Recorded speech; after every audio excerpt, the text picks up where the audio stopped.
Thank you very much, Mr. Speaker. Mr. Speaker, I rise to oppose this motion, and I do have various reasons why I urge the House to reject this motion. Some of them are purely based on the law, because the motion, in certain respects, does breach statutes, and as such, this House cannot condone a motion that breaches statutes.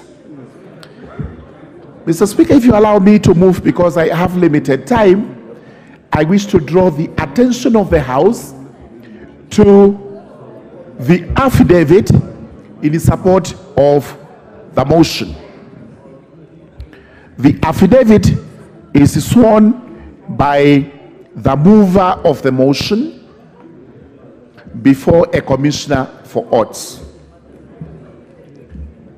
It is also very clear from the motion that the affidavit was drawn by a law firm of Messrs. Brian Kaemba, Kamau and Company Advocates. It then becomes apparent on the face of the record that the affidavit was commissioned by the same advocate, Odruet. That advocate is Mr. Brian Madila Kaemba, who is of the law firm of Brian Kaemba, Kamau and Company. That being the case, then, this affidavit is in direct contravention of the Oaths and Statutory Declarations Act, Chapter 15 of the laws of Kenya. And the offended section is Section 4.1 of that particular act, because it expressly prohibits any person who is administering the oath not to have any interest in the matter. Having done so, then it means the affidavit in support is faulty, and the Speaker has the discretion to expurge it from the record. If that is done, it means then the affidavit and all the supporting documents go with it. If that happens, then it means we have a motion that is not supported by any evidence. The consequence of that is that the motion cannot stand as it is and should actually fail. For that reason, and I do reserve my rights to raise this at any stage, I urge the House to reject this motion for being in contravention of the statute. Number two, it is vitally important that as we debate, we also know that this House is not a guillotine. A guillotine, for those who do not know, was an instrument of execution during the French Revolution, which was in the 18th century. And the purpose of the guillotine was actually to chop off everybody's head when it was brought before that particular tribunal. We must go to what our Constitution says, which is exactly what we have before the House. What does a cabinet secretary do? Because the offenses we have here are all on the allegations of having approved. He made approvals for certain contracts. He made approvals for certain disbursements. He made approvals. The question we ask is this: under our Constitution and the law, who is the accounting officer? Can a cabinet secretary be held responsible for matters that are discharged by an accounting officer? Truly, a cabinet secretary is not an accounting officer. He is not responsible for approvals that have been enumerated here, and as such, we have actually brought the cabinet secretary before this House where we are now being asked to actually guillotine him. And I urge the House to reject the process of guillotining. We also have been told, in as much as we cannot say the matter is sub judice before Parliament, my submission before the House is that this matter is seized by Parliament, and it is premature. It is premature in that the matter was brought to the House, it was committed to Agriculture Committee, and the Agriculture Committee is still working on it. We are also informed that there are other government agencies that are investigating the matter. The net effect is that the results of these investigations may actually exonerate the Cabinet Secretary, and therefore, if this House proceeds with the motion as it is, we have the possibility, there is a likelihood of making a premature decision. And this is what we are terming as guillotining. So, honorable members, as we debate, we must also confine ourselves to the provisions of the Constitution, to the provisions of the law, so that we do not execute an unjust matter before the House. What would happen if... Yes, Otienda Mola, there's a point of order, Murugara. Thank you, Mr. Speaker. Mr. Speaker, I have labored to listen to my chairman make his submissions on this point. And he has made 2 points which essentially question your directions on this matter. He has made submissions on the admissibility of the affidavit. Now he's making submissions on the admissibility of the debate on account of the fact that it's before a committee which is junior to the House. Is it in order for my chairman, Honorable Murugara, to question your admission of this matter to debate? Thank you, Mr. Speaker.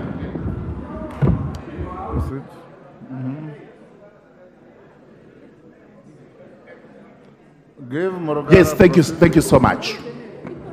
The Speaker, sir, understanding orders.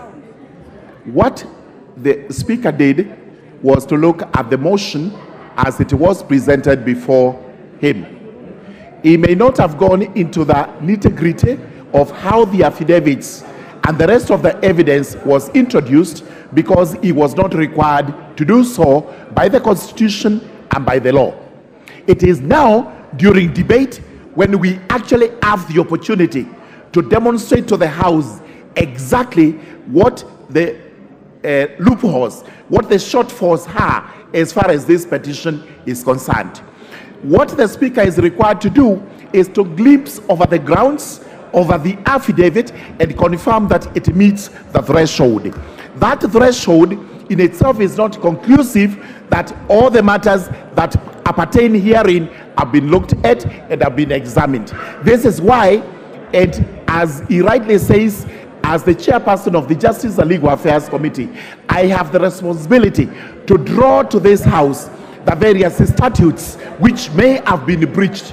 I also have the responsibility to actually draw to the attention of the House if there are any constitutional contraventions.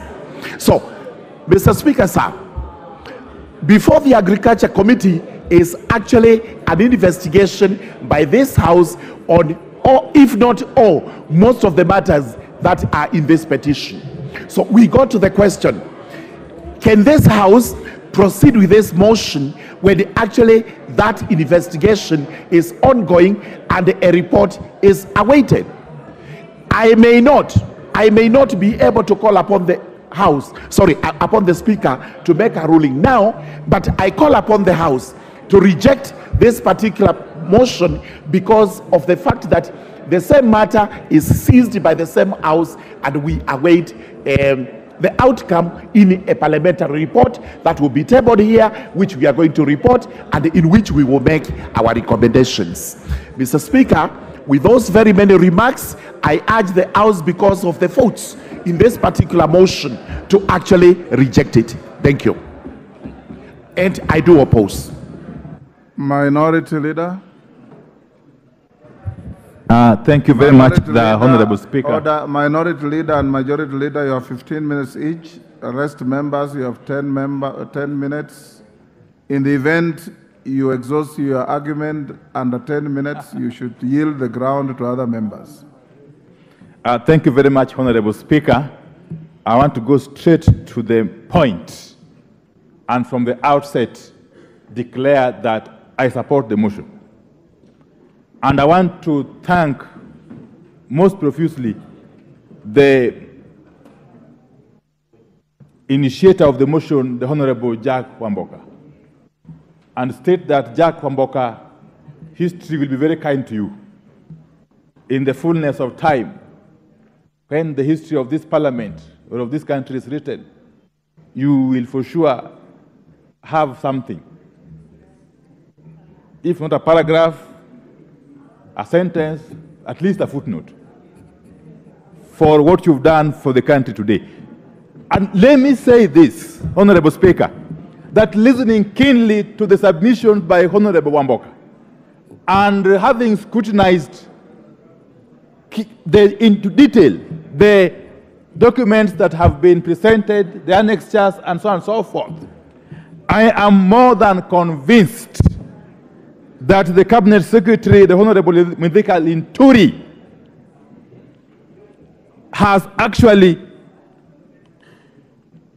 fallen short of the requirements of the Constitution as a holder of a public office. And indeed, the Honorable Jack Wamboka has clearly drawn a linkage between the conduct of Honorable Linturi and the grounds outlined under Article 152. Under Article 152, sub-Article 4A, if I'm not wrong.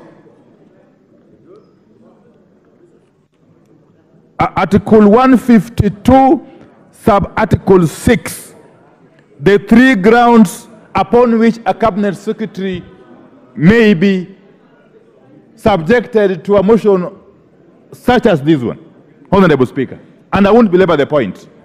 The Honorable Speaker, let me start by saying, again, that the conduct of the Cabinet Secretary as captured, as depicted in the submission by Honorable Wamboka, as depicted, as captured in the documents that have been attached to the motion, clearly point to a situation where the CS has gone against the national values and principles of governance under Article 10, and specifically Article 10, sub-Article 2C. That is national values and principles of governance, including good governance, integrity, transparency, and accountability, among other things. Honorable Speaker, a person holding the office of a Cabinet Secretary is not a small person. The Constitution under Article 152 provides for the Cabinet, and we all know the composition of the Cabinet. And the Cabinet Secretary is a member of the Cabinet under Article 152. Honorable Speaker, the Constitution goes further. Under Article 152, sub-Article 4A, that each person appointed as a Cabinet Secretary assumes office by swearing or affirming faithfulness to the people and the Republic of Kenya and obedience to the Constitution, and so on and so forth. But it goes further at Article 153,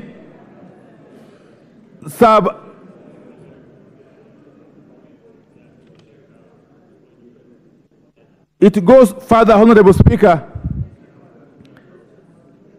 at Article 153, sub-Article 2, to state that CSS are accountable individually and collectively to the President for the exercise of their powers and the performance of their functions. Why am I saying this, Honorable Speaker? That a motion for impeachment, such as this one, is indeed a tool of the last resort all over the world. In all mature democracies, parliaments such as this one resort to impeachment motions, impeachment processes, as an action of last resort. Because the Constitution provides for avenues through which a CS can vacate office under the Constitution. One of them is through dismissal by the appointing authority. Another one is by resignation. The third one is through this process of impeachment. Honorable Speaker, the appointing authority and Honorable Linturi could have saved the time of this House and indeed the country by doing what is necessary. Honorable Linturi by now should have actually voluntarily resigned. Failure to do so, Honorable Speaker, the appointing authority, who is the President of the Republic of Kenya, should have taken the action, the most logical action, and fired Honorable Linturi. But because both Linturi and the President have failed to do what the Constitution requires them to do, this House has got a duty, therefore, under the Constitution, to take the action that it is currently contemplating taking by sending this Cabinet Secretary home, Honorable Speaker. I have looked at the issues which have been raised, Honorable Speaker. It sounds like something from Hollywood, Honorable Speaker. You may think you are watching a movie, that a whole Cabinet Secretary can storm the premises of a private company, that is Kel's Chemicals Limited, and direct, in fact, attempt to frog march the management of the company to go and participate in a press conference at the premises of NCPB and take responsibility over something that the Cabinet Secretary is culpable, directly culpable. Honorable Speaker. Honorable Speaker, food production, the matter of food security, and I wish honorable members would listen to me. The matter of food security and food production generally is a matter that touches directly on national security. And therefore, any time, any moment, there is evidence of tampering with the production of food in this country,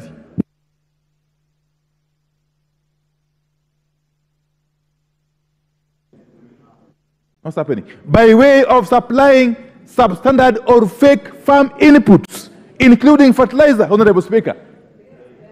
In some countries, you would actually be summarily executed. In some countries, if you are suspected of having been involved in jeopardizing food security of a country, of a nation, you would actually be summarily executed in the public. But we are lucky we have got a functioning constitution and we are governed by the rule of law. And therefore, Honorable Speaker, this is not a small matter. This is not a light matter. This is not a matter of politics. This is not about Kenya Kwanza or Azimio. It can't be. And this is not about Jack Wamboka. It is about the survival, the very survival of this country. It is about the very survival of this country.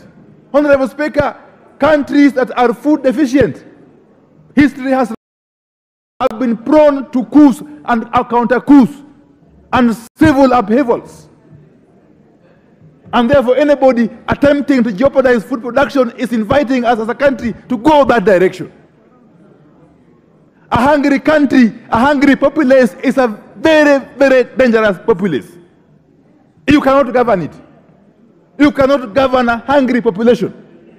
They can rise up against you anytime and overthrow you. So the Cabinet Secretary and his acolytes are directly responsible for attempting to subvert food production in this country. Honorable Speaker, can you imagine that the NCPB, and don't tell me that the CS doesn't get involved in the procurement by NCPB.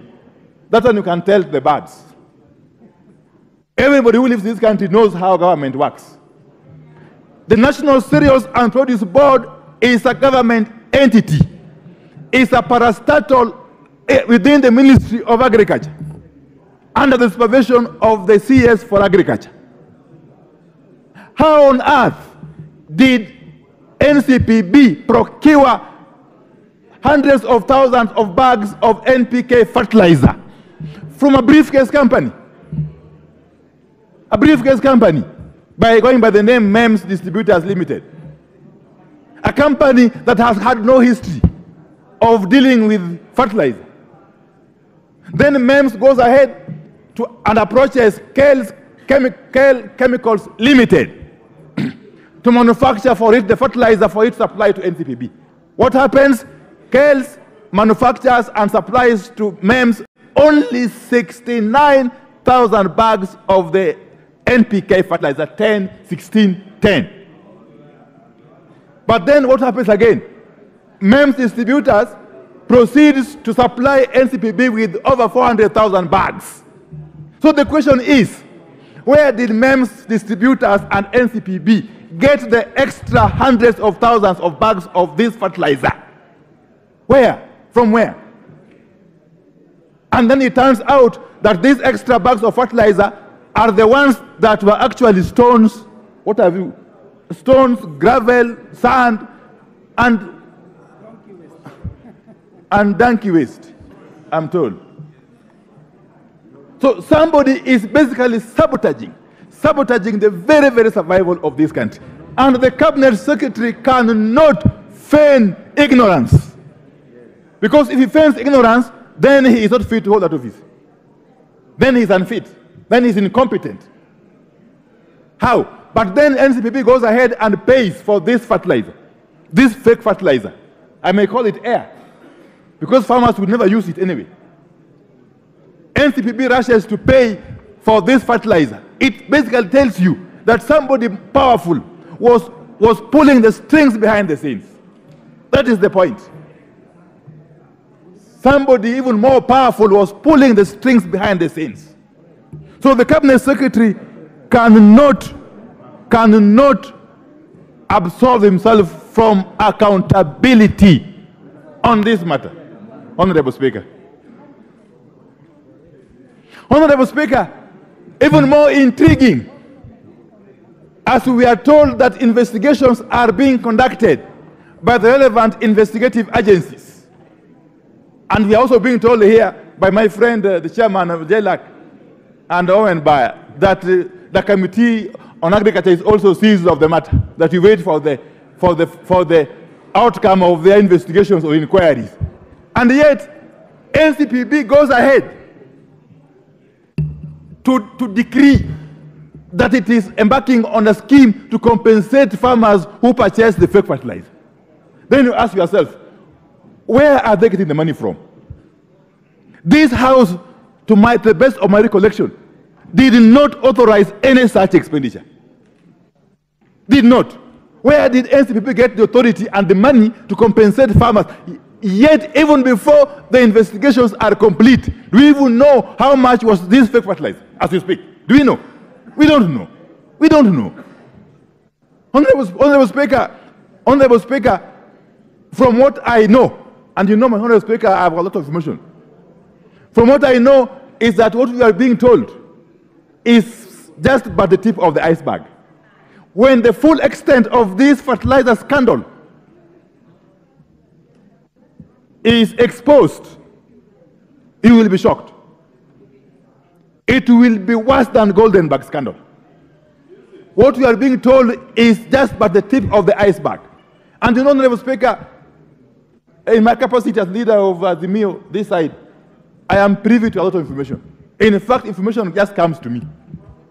I don't go looking for information. And I've got a file for each of these ministers and the PSS. Let me tell you, even if this House attempts to allow Linturi to go scot-free, In the fullness of time, each and every person who is involved in this racket will have a date with their destiny.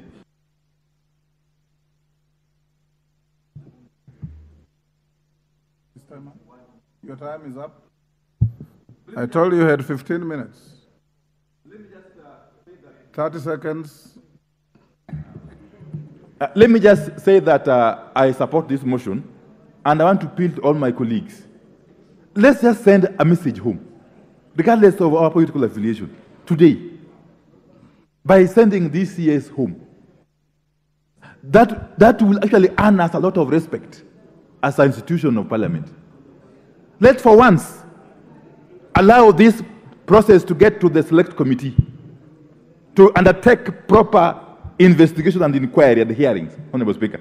With those very many remarks, I support. Mary Wamau.